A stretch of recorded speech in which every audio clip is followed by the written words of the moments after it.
Salut tout le monde.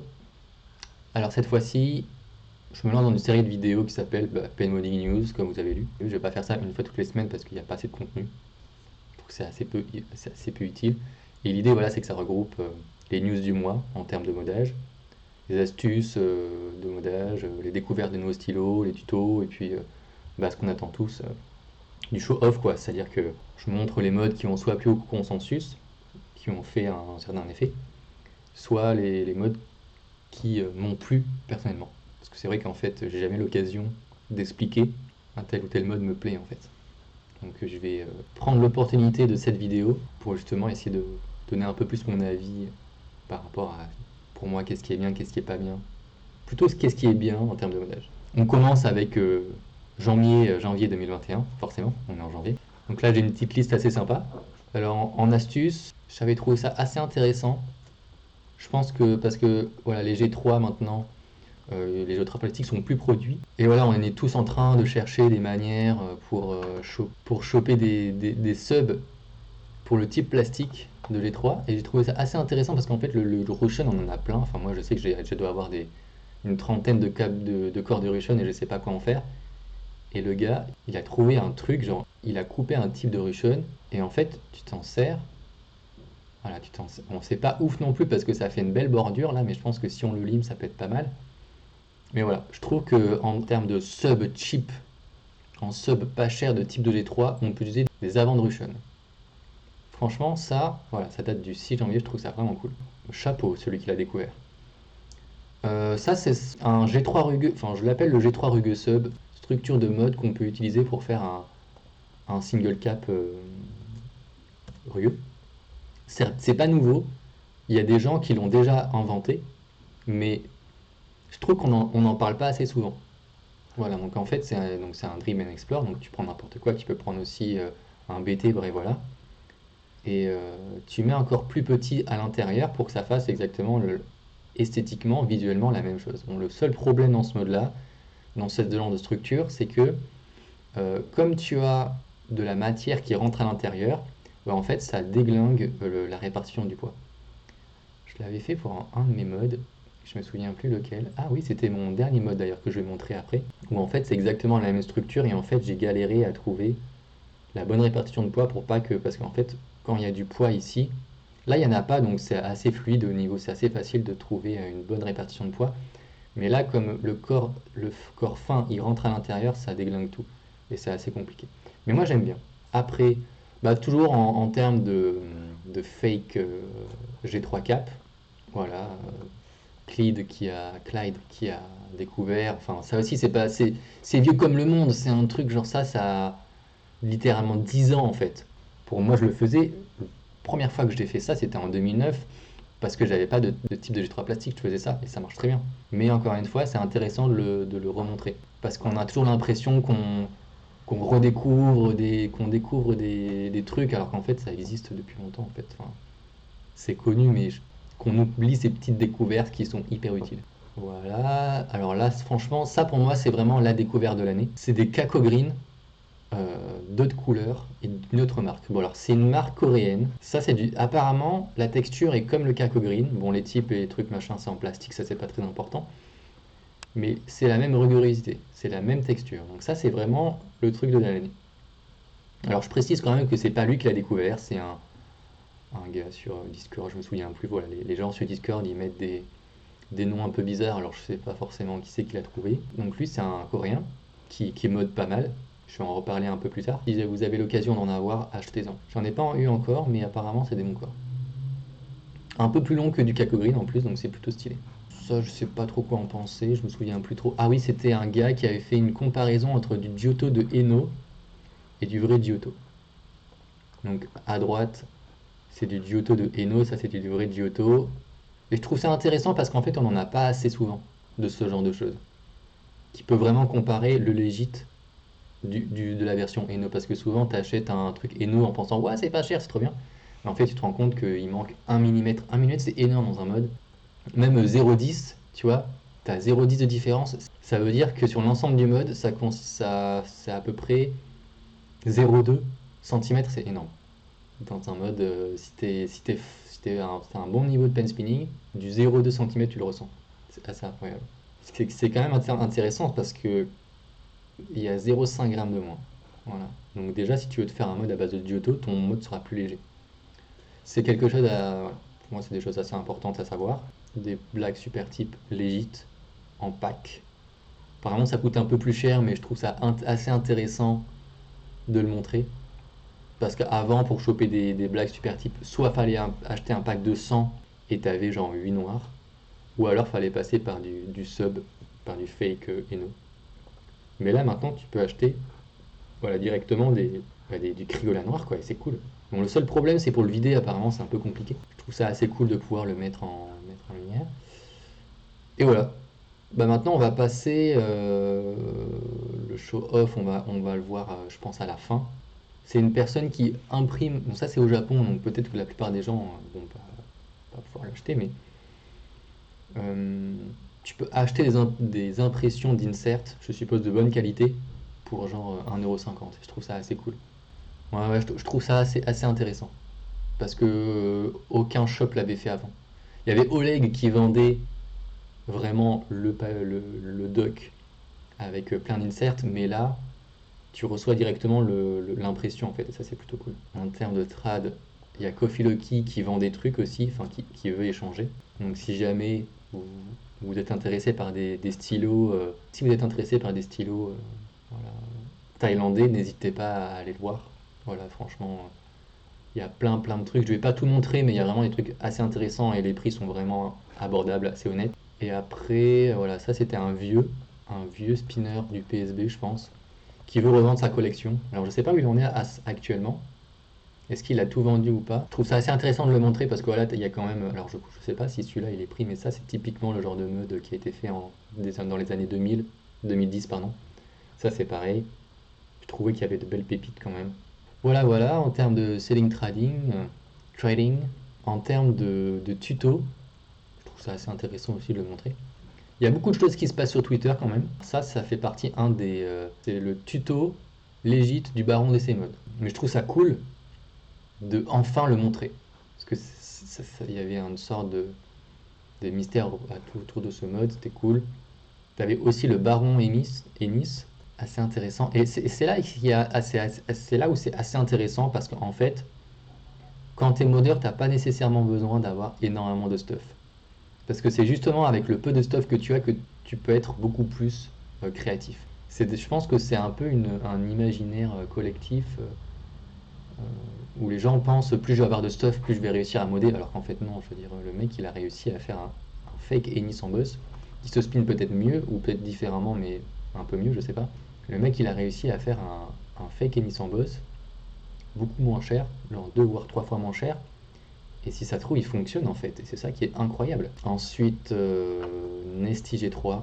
Nesty, c'est le Jap qui copie tous les combos des Japan.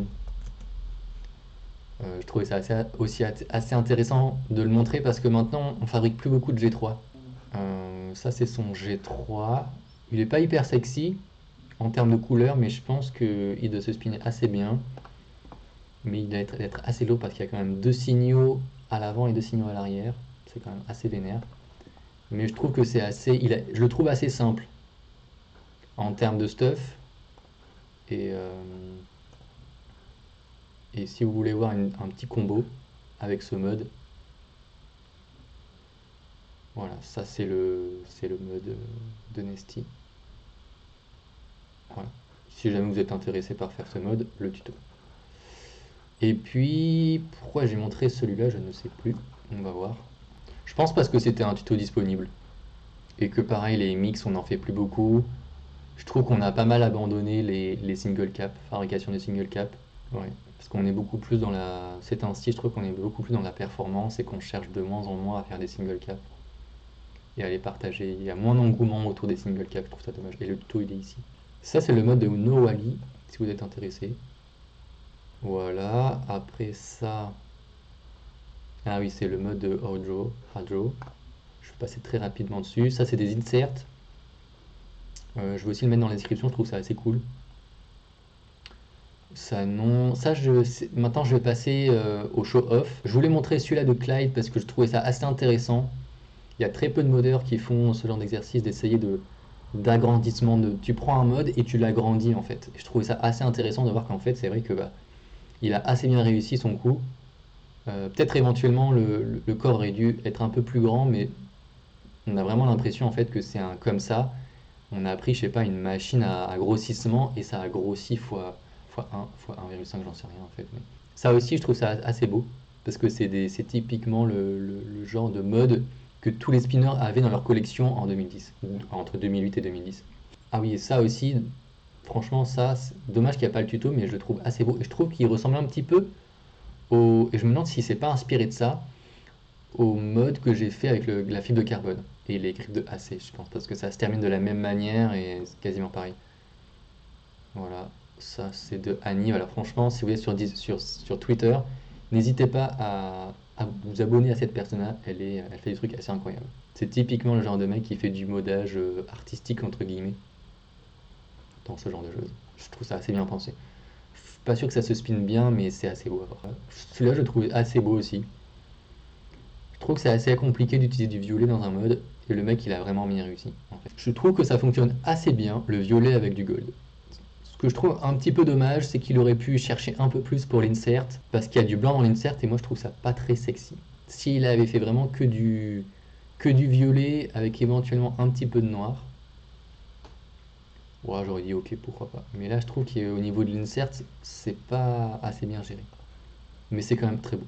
Ça, c'était un mode en bois fabriqué par Piano New World. Donc en fait, c'est un artisan qui fabrique des pianos en bois et qui de temps en temps fait des modes en bois. Donc, je trouve ça assez stylé. Voilà, ça c'est un petit mode de Baron. Franchement, ce mois-ci, Baron était assez actif en modage. Et puis, ah oui, là où je trouve assez intéressant, c'est que tous les modes de Nope et de Sonchu, comme ça, ils peuvent s'interchanger parce que c'est exactement la même base. Ça, j'ai trouvé ça assez intéressant aussi. C'est un mode industriel. Et j'ai jamais vu un mode industriel aussi badass. Apparemment, ça se spin pas très bien, mais je trouve en termes d'esthétique, rien qu'au niveau du grip, je trouve vraiment vraiment très cool. Ah oui, ça je voulais le montrer aussi que je trouve quand même assez beau. Ah mais va-t'en, voilà. Je trouve il faut avoir du culot pour faire ce genre de mode, mais il est bien fait. On va regarder dans les show-off. Je pense qu'on n'en parle pas assez de celui-là, mais Seifon, c'est un collectionneur japonais. Je vous conseille vraiment, même si vous n'avez pas l'habitude d'aller sur les blogs, parce qu'il a des années d'articles en fait. Regardez, ça va de 2020, 2021 à. Il a commencé en 2013 en fait. Et depuis 2013, il fait que poster.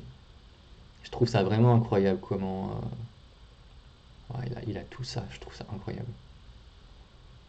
Si vous aimez un peu les pépites, alors là, ça c'est du Old Veleda. Je sais même pas comment il a fait pour trouver ça, bref. Voilà. Si vous aimez un peu le pen porn, n'hésitez pas à aller voir son site parce que prendre le temps aussi, prendre le temps de prendre des photos, d'écrire, ça prend des heures à faire ça, franchement. Pour moi, il a vraiment du mérite et je trouve qu'il a pas assez de mérite. Je pense que c'est assez important aussi de parler du nouveau produit de Nope, le Sakura Element, qui est quand même assez beau, on va dire. Bon, je prends l'application de Kay, mais en fait, voilà,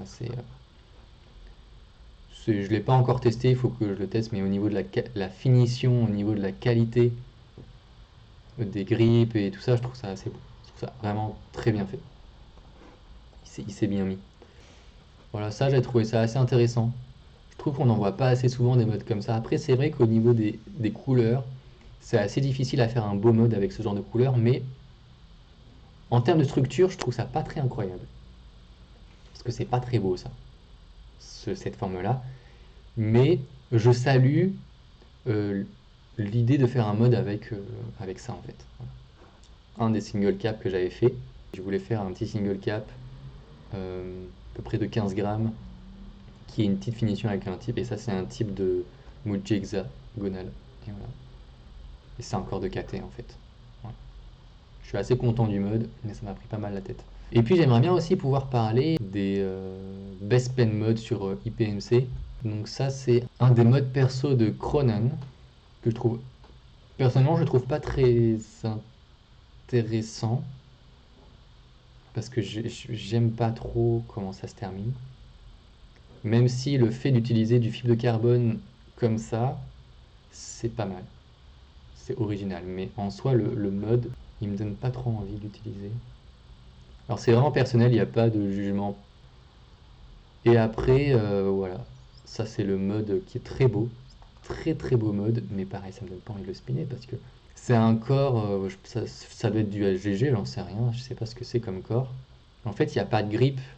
Et ce que j'aime pas trop dans les modes comme ça, dans les single cap où t'as un prolongement mais pas en grip mais avec un corps qui est dur, c'est que ce que j'aime pas trop dans ce genre de mode et ce qu'on retrouve dans le Firefly G3 mode, dans le NX Momentum, RSEP MX Momentum, c'est qu'en fait le corps il est prolongé avec un autre corps rigide et quand tu le spins, tu sens que c'est rigide et il y a pas de, c'est pas flexible comme avec un single cap qui a un corps, qui a un grip à l'avant. Donc je trouve le mode très beau, esthétiquement parlant. C'est typiquement le genre de mode que je ferais moi. Mais après, en termes de spin, pour moi, il y a des choses à revoir. Bah, parce que tu peux pas faire de wiper. C'est très con, hein, mais je pense que les wipers, c'est assez important. Je pense que ça peut gêner. Cette partie, ce trou-là, c'est un peu gênant, je pense. Après, peut-être pas, ça dépend si c'est profond ou pas, mais moi, j'aurais pas, je l'achèterais pas s'il y a un gros trou comme ça au milieu de ma surface de spin. C'est beau esthétiquement parlant, mais en termes de spin, je sais pas. Et là, je pense que ça suffit pas en fait. Après, après c'est beau. Après, c'est beau, mais je suis assez curieux de savoir comment le mec il l'a fait. Voilà. Je pense qu'on a terminé ce mois-ci. Voilà, j'ai terminé. J'espère que ça vous a plu. On se dit au mois prochain pour le nouveau Pen Modding News de février. Bye bye.